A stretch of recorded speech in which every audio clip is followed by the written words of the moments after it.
Hello everyone, set പരീക്ഷയുടെ മുൻകാല ചോദ്യപേപ്പറുകൾ പരിചയപ്പെടുന്ന IPLUSന്റെ set cracker എന്ന സെഷന്റെ ഏറ്റവും പുതിയ അധ്യായത്തിലേക്ക് ഏവർക്കും സ്വാഗതം.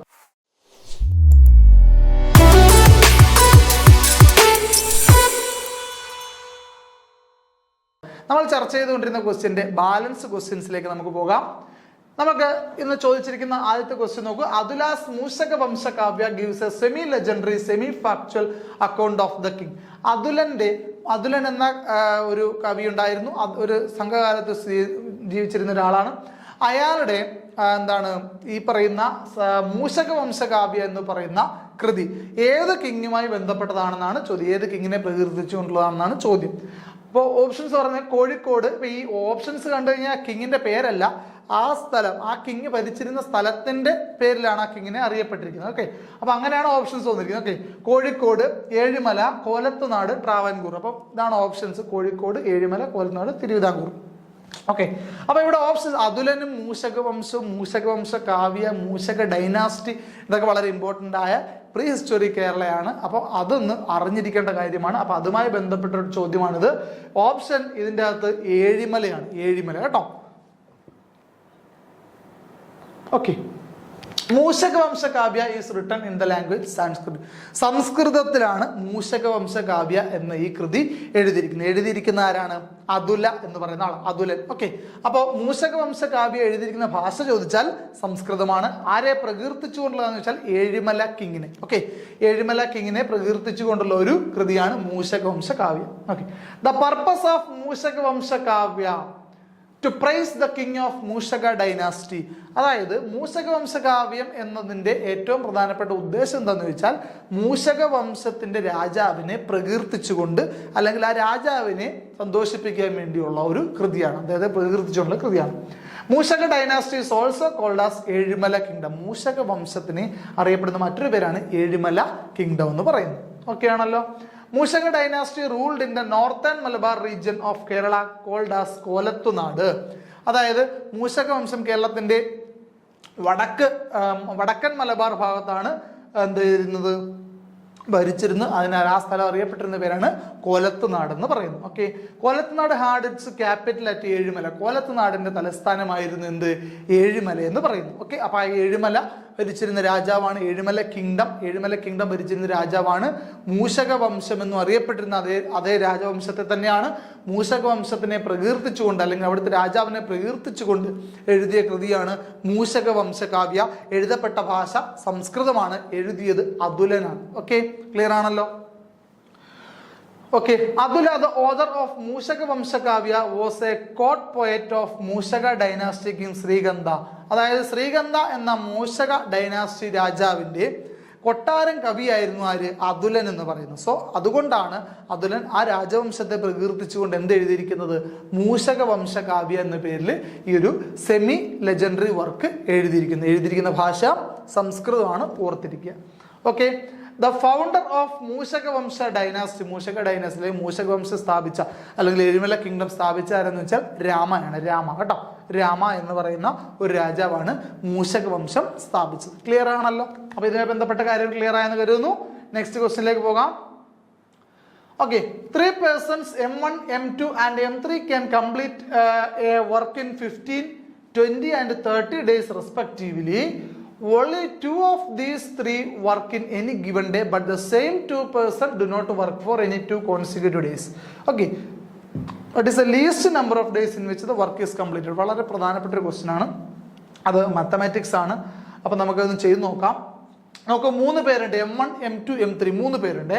ഈ 3 പേര് ഒരു ജോലി കംപ്ലീറ്റ് എടുക്കുന്ന സമയങ്ങളാണ് താഴെ തന്നിരിക്കുന്നത്. ഒരാൾ 15 ദിവസം കൊണ്ട് കംപ്ലീറ്റ് ചെയ്യും, രണ്ടാമത്തെ ആള് 20 ദിവസം കൊണ്ട് കംപ്ലീറ്റ് ചെയ്യും, മൂന്നാമത്തെ ആള് 30 ദിവസം കൊണ്ട് കംപ്ലീറ്റ് ചെയ്യും. Only 2 of these work in any given day. ഒരു ദിവസം 2 പേരെ ജോലി ചെയ്യും. But the same 2 persons do not work for any 2 consecutive days.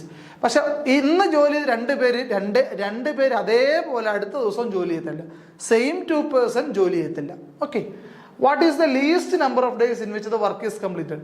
ഈ ജോലി പൂർത്തിയാക്കാൻ ആവശ്യമായ ഏറ്റവും കുറഞ്ഞ സമയം എന്നാണ് ചോദിച്ചിരിക്കുന്നത്. അപ്പൊ ഇവിടെ നമ്മൾ മനസ്സിലാക്കേണ്ട കാര്യം, നമുക്കൊന്ന് ബോർഡ് എടുക്കാം. മനസ്സിലാക്കേണ്ട കാര്യം ആദ്യം M1 എന്ന് പറയുന്ന ഒരു വ്യക്തിയുണ്ടേ.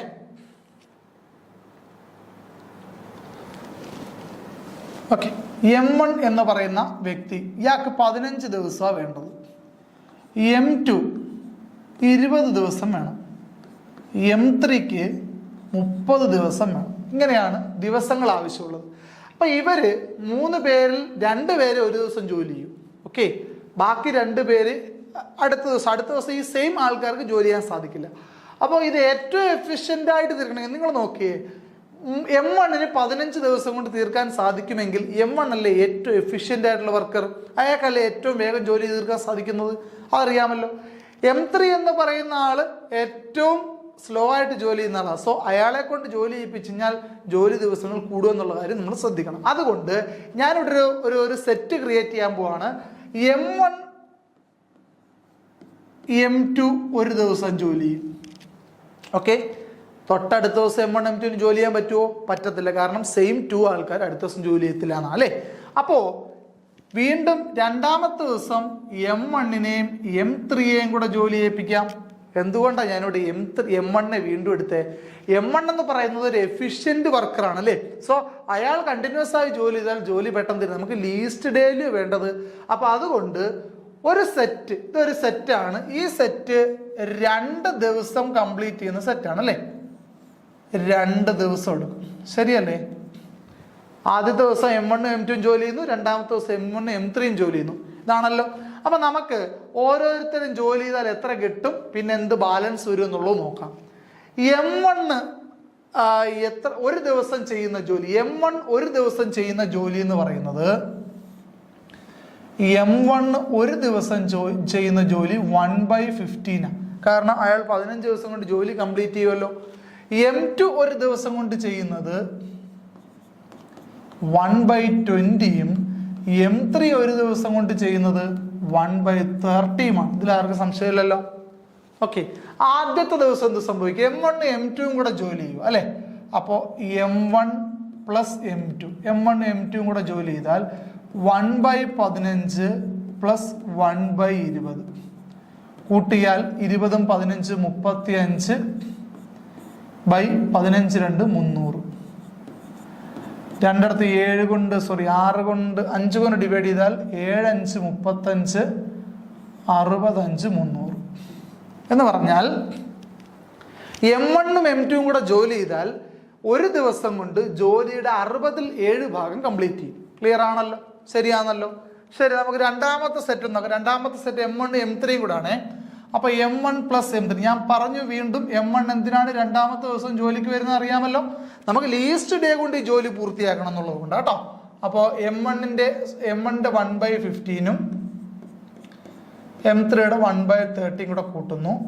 അപ്പം 30 15 45 ബൈ 15 3 45 450 ഈക്വൽ ടു മേളിലും താഴെ നമുക്ക് 45 കൊണ്ട് ഡിവൈഡ് ചെയ്താൽ ഇത് 1/10 എന്ന് കിട്ടും. ഓക്കെ, നമുക്ക് 60 ഡിനോമിനേറ്ററിൽ ഇവിടെ വന്ന് ഛേദത്തിൽ വന്നു. സോ ഇവിടെ 60 ആക്കാൻ വേണ്ടി ഞാൻ ഈക്വൽ ഫ്രാക്ഷനായ 6/60 എടുത്തു. ഇതെങ്ങനെ വന്നെന്ന് അറിയാമല്ലോ. 1/10ന്റെ ന്യൂമറേറ്ററിലും ഡിനോമിനേറ്റർ അംശത്തിലും ഛേദത്തിലും ഞാൻ 6 കൊണ്ട് ഗുണിച്ചാൽ 6 × 1 6 10 × 6 60. അപ്പോൾ 6/60 എന്ന് പറഞ്ഞാൽ രണ്ടാമത്തെ ദിവസം 60ൽ 6 വർക്ക് നടക്കും, ശരിയല്ലേ. അപ്പൊ ഒരു സെറ്റ് എന്ന് പറഞ്ഞാൽ എന്തുവാ?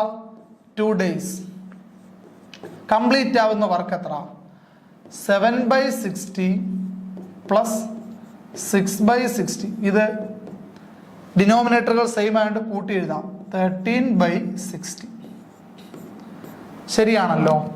ഒരു സെറ്റിൽ കംപ്ലീറ്റ് ആകുന്ന ഡേയ്സ് ആണ് വർക്കാണ് പറഞ്ഞേക്കുന്നത് 13/60 എന്ന് പറഞ്ഞാൽ 2 ദിവസം ഇവർ മാറിയും തിരിഞ്ഞ് ജോലി ചെയ്യുമ്പോൾ 60ൽ 13 വർക്ക് നടക്കും. 60 വർക്കിനെ 60 ഈക്വൽ പീസായി മുറിച്ചാൽ അതിൽ 13 ഭാഗം ചെയ്തു കഴിയും. ഓക്കെ, ഇനി 13 കൊണ്ട് ഗുണിച്ചാൽ 60ന്റെ തൊട്ടടുത്ത് വരുന്ന ഒരു നമ്പർ ഞാൻ നോക്കാം. 13 4 52 കഴിഞ്ഞാൽ പിന്നെ 65 ഇപ്പോൾ അത് എടുക്കാൻ പറ്റത്തില്ല. അപ്പോൾ ഇത്തരത്തിലുള്ള മിനിമം 4 സെറ്റ് നമുക്ക് വേണ്ടേ. അപ്പോൾ 4 സെറ്റ് ആവുമ്പോൾ 4 സെറ്റ് എന്ന് പറഞ്ഞാൽ 8 ദിവസമാണേ. പിന്നെ 4 കൊണ്ട് ഗുണിച്ചാൽ മതിയല്ലോ. 13/60 ഇൻറ്റു 4. ഉത്തരം 52/60. ഓക്കെ അല്ലേ? ഇപ്പൊ എന്തോ ചെയ്തേക്കുന്നേ? 4 സെറ്റ് ഇതുപോലെ ചെയ്താൽ, ഏതുപോലെ? ആദ്യം M1 M2 ജോലി ചെയ്യുന്നു, then M1 M3 ജോലി ചെയ്യുന്നു, വീണ്ടും M1 M2 ജോലി ചെയ്യുന്നു, വീണ്ടും M1 M3 ജോലി ചെയ്യുന്നു. ഇങ്ങനെ 4 സെറ്റ് ചെയ്താൽ 8 ദിവസം എടുക്കും. 60-ൽ 52 വർക്ക് കംപ്ലീറ്റ് ആവും. ഇനി 60-ൽ 8 വർക്ക് കൂടെ കംപ്ലീറ്റ് ആവാനില്ലയോ? ഈ 8 സെറ്റ് കംപ്ലീറ്റ് ചെയ്താൽ വീണ്ടും അടുത്ത സെറ്റ് തുടങ്ങിയാൽ ആദ്യത്തെ ദിവസം ജോലി ചെയ്യുന്ന ആരാ?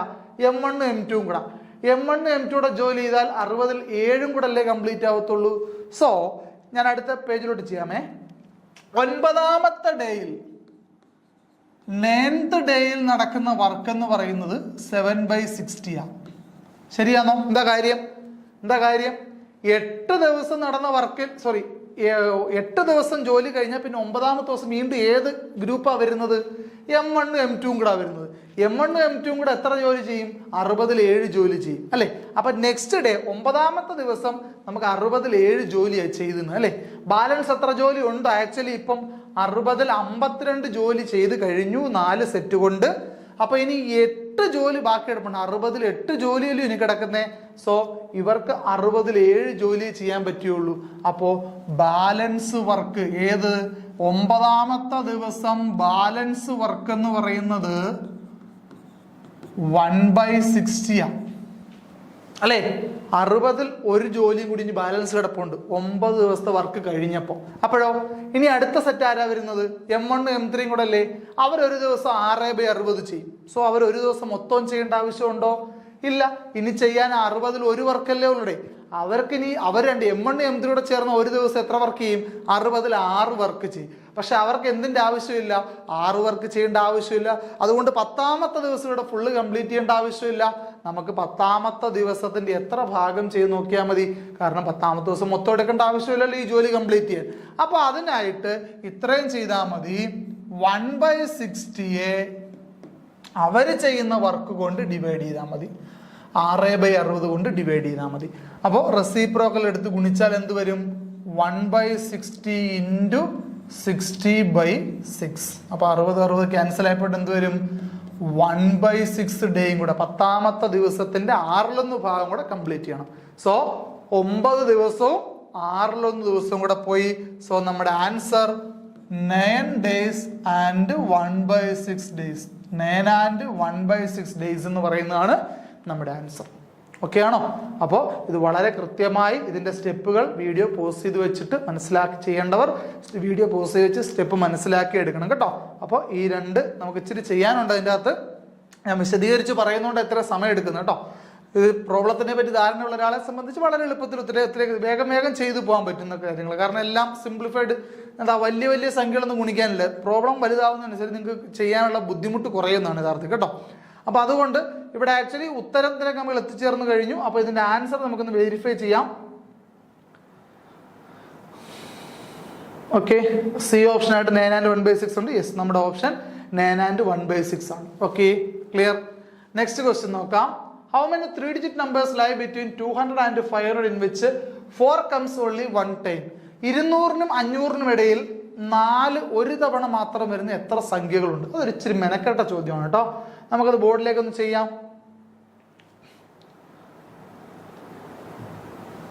നോക്കിക്കോ, നമ്മുടെ റേഞ്ച് എന്ന് പറയുന്നത് 200-നും 500-നും ഇടയിലാണ്. 4 ഒരു തവണേ വരാൻ പാടുള്ളൂ, ശരിയല്ലേ? അപ്പോ 200 തൊട്ട്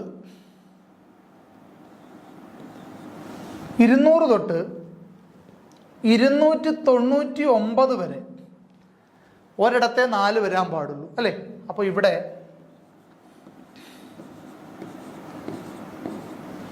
ഞാൻ ഏകദേശ ധാരണയ്ക്ക് എഴുതിയാണേ. ആദ്യം തൊട്ട് ചെയ്യാം. 200-ന്റെ ഞാൻ ഈ പറയാൻ പോകുന്ന ആദ്യത്തെ അക്കങ്ങളെല്ലാം 2-ലായിരിക്കുമല്ലോ തുടങ്ങുന്നത്.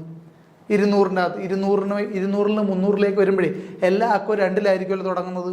ഓക്കെ, ഇനി ഒരാൾ 4 വരണ്ടേ?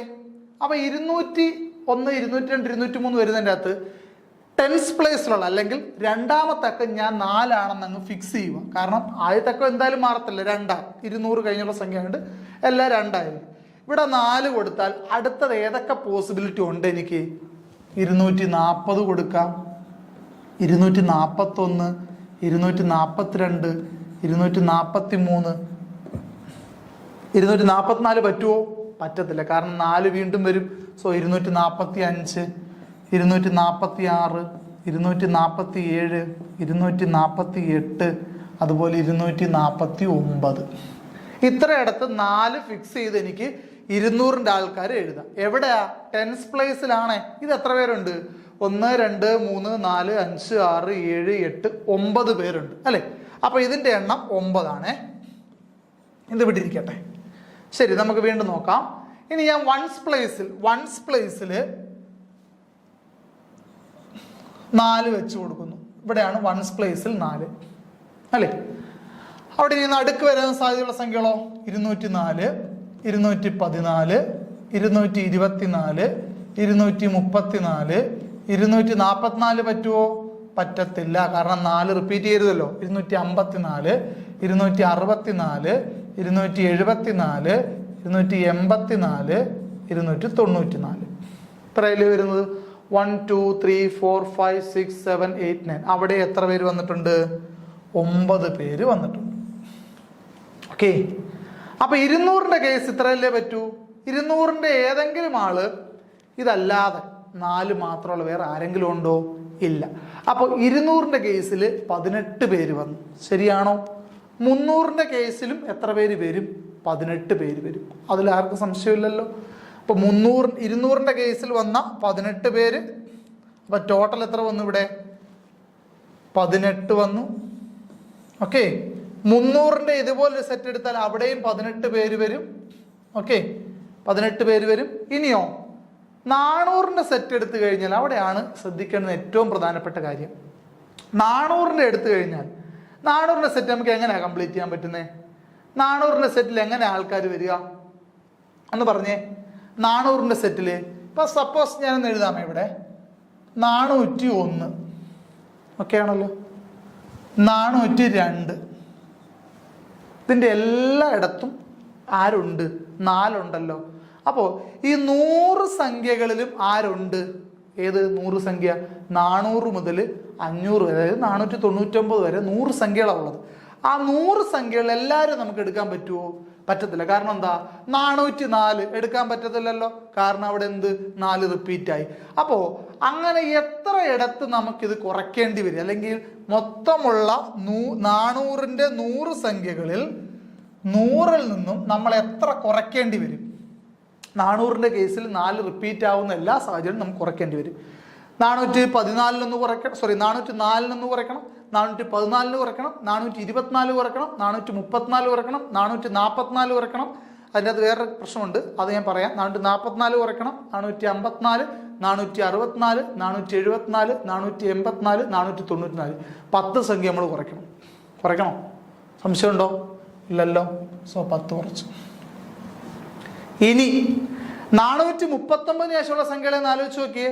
440 വേണ്ട, 441 വേണ്ട, 442 വേണ്ട, 443 വേണ്ട, 444 നമ്മൾ ഓൾറെഡി ഇവിടെ കുറച്ചിട്ടുണ്ട്. സോ അതിനെ വിട്ടേരാം. 445, 446, 447, 448, 449. അവിടെ 9 സംഖ്യ കുറയ്ക്കണം. കണ്ടോ? അപ്പോൾ 100ൽ നിന്ന് 10 പോയാൽ 90, 90 9 പോയാൽ 81 സംഖ്യ ഉണ്ട്. ഓക്കെ, അങ്ങനെയാണെങ്കിൽ നമുക്ക് ഇപ്പുറത്ത് എത്ര ഉണ്ട്?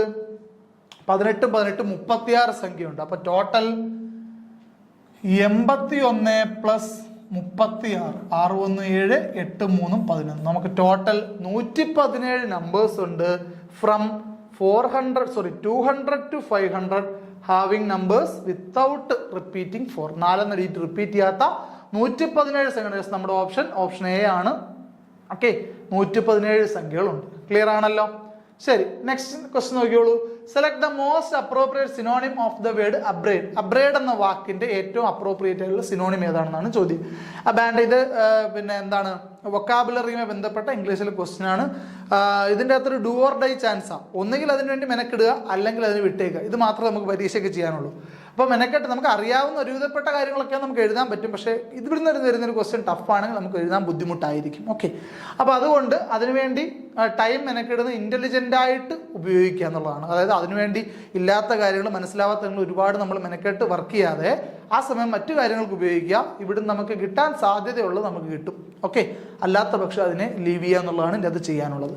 ഓക്കെ, അബ്രേഡ് എന്ന വാക്കിന്റെ ഓപ്ഷൻസിൽ നമുക്ക് എടുത്താൽ കിട്ടാവുന്ന ഓപ്ഷൻ വിയർ എവേ എന്നുള്ളതാണ് കേട്ടോ. വിയർ തേഞ്ഞു മാഞ്ഞു പോവുക അല്ലെങ്കിൽ തേയ്മാനം സംഭവിക്കുക എന്നൊക്കെയുള്ള അർത്ഥമാണ് വിയർ എവേ. ഓക്കെ, അതിന്റെ ബാക്കിയുള്ള ഓപ്ഷൻസിന്റെ മലയാള അർത്ഥം കൂടി ഞാൻ എഴുതി വെച്ചിട്ടുണ്ട്. അത് ജസ്റ്റ് നോക്കുക. അബാൻഡൻ എന്ന് പറഞ്ഞാൽ കീഴടങ്ങുക, പിൻവാങ്ങുക, കൈവിടുക എന്നൊക്കെയാണ് അർത്ഥം. ഗീവ് അപ്പ് എന്ന് പറയും. ഇൻസെൻസിറ്റീവ്, നിർവികാരമായ, ഉണർവില്ലാത്ത എന്നൊക്കെയാണ് അതിന്റെ അർത്ഥം. ഓക്കെ, മിസറബിൾ, ദുരിതപൂർണമായ, ശോച്യമായ, വേണ്ടൊക്കെ അർത്ഥം നമുക്ക് അറിയാം. ഓക്കെ, ദുരിതപൂർണമായ, ശോച്യമായ എന്നൊക്കെയാണ് അർത്ഥം. ഓക്കെ ആണല്ലോ, ക്ലിയർ ആണേ. അപ്പോൾ അത് വൊക്കാബുലറിയുടെ കേസാണ്, ഞാൻ പറഞ്ഞു അതിനെ ഇന്റലിജന്റ് ആയിട്ട് ഉപയോഗിക്കുക. ഓക്കെ, ഈ ക്വസ്റ്റ്യൻ നോക്കൂ. What is the least 4 digit number when divided by 3, 4, 5 and 6 leaves a remainder 2 in each case. അതായത് ഒരു 4 അക്ക സംഖ്യ ആയിരിക്കണം, അതിനെ 3 കൊണ്ടും 4 കൊണ്ടും 5 കൊണ്ട് ഡിവൈഡ് ചെയ്യുമ്പോൾ 3 കൊണ്ടും 4 കൊണ്ടും 5 കൊണ്ടും 6 കൊണ്ട് ഡിവൈഡ് ചെയ്യുമ്പോൾ റിമൈൻഡർ 2 തരണം. ശരിയല്ലേ? Divided by 3, 4, 5 and 6 leaves remainder 2. 3 കൊണ്ടും 4 കൊണ്ടും 5 കൊണ്ടും 6 കൊണ്ട് ഡിവൈഡ് ചെയ്യുമ്പോൾ റിമൈൻഡർ 2 തരുന്ന ഏറ്റവും ചെറിയ 4 ഡിജിറ്റ് നമ്പർ. അപ്പം നമ്മളിവിടെ മനസ്സിലാക്കേണ്ടത് ഏറ്റവും ചെറിയ എന്ന് പറഞ്ഞാൽ അവിടെ LCM ആണ് കാണേണ്ടത്. അപ്പം ഞാനിവിടെ LCM ഒന്ന് കണ്ടുപിടിക്കാം. നോക്കിക്കോ, 3, 4, 5, 6 എന്നീ സംഖ്യകളുടെ LCM ഒന്ന് നോക്കിക്കോ. ഇതിന്റെ LCM കണ്ടുപിടിക്കാൻ പോകുമ്പോൾ LCM മിനിമം 2 പേരെങ്കിലും ഉണ്ടെങ്കിൽ നമുക്ക് LCM എടുക്കാവുന്നതാണ്. അപ്പോൾ ഇവിടെ 4 2 6 2 ഉള്ളത് കൊണ്ട് 3, 4 2, 2, 3ന്റെ അകത്ത് 2 കംപ്ലീറ്റ് അടങ്ങാത്തതുകൊണ്ട് 3 അതുപോലെ എഴുതണം കേട്ടോ. 5ലും കംപ്ലീറ്റ് അടങ്ങത്തില്ല, സോ 5 അതുപോലെ എഴുതുന്നു. 6നകത്ത് 3 കാണാം. ഓക്കെ, വീണ്ടും ചെയ്താൽ 3 കൊണ്ട് ചെയ്താൽ 1 3 3 3 2ഇല്ലാത്തതുകൊണ്ട് ഇവർ 2 പേര് അതുപോലെ ഇടുക 1. ഇവരിൽ ആർക്കും കോമൺ ഫാക്ടേഴ്സ് ഇല്ല.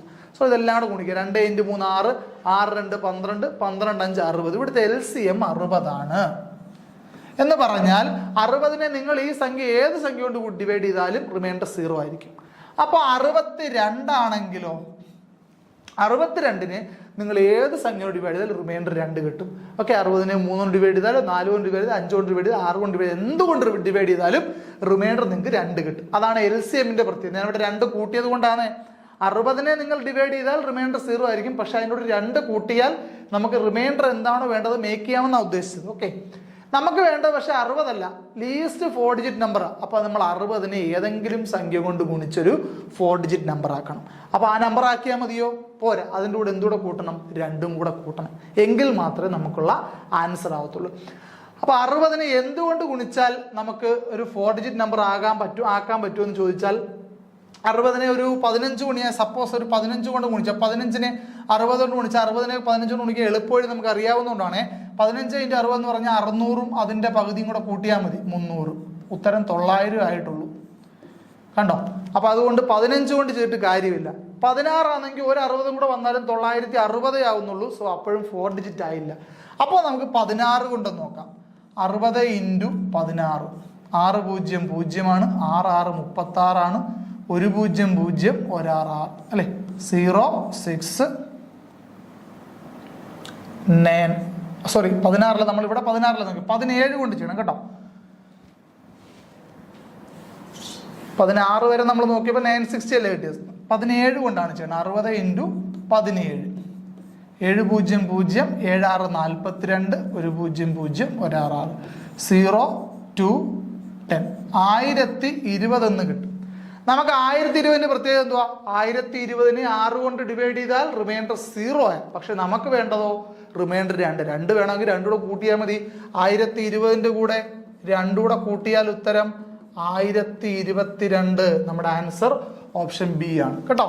നമ്മുടെ ആൻസർ ഓപ്ഷൻ ബി ആണ്. അപ്പോൾ ഇങ്ങനെയാണ് ഇത് ചെയ്യേണ്ടത്. LCM കണ്ടുപിടിക്കുക. 3 ഡിജിറ്റ് ആക്കാൻ പറഞ്ഞാൽ 60നെ ഏറ്റവും ചെറിയ 3 ഡിജിറ്റിലേക്ക് എത്തിക്കുക. എന്നിട്ട് എത്രയാണോ റിമൈൻഡർ വേണ്ടത് അത് കൂട്ടുക. അത്രേ ഉള്ളൂ.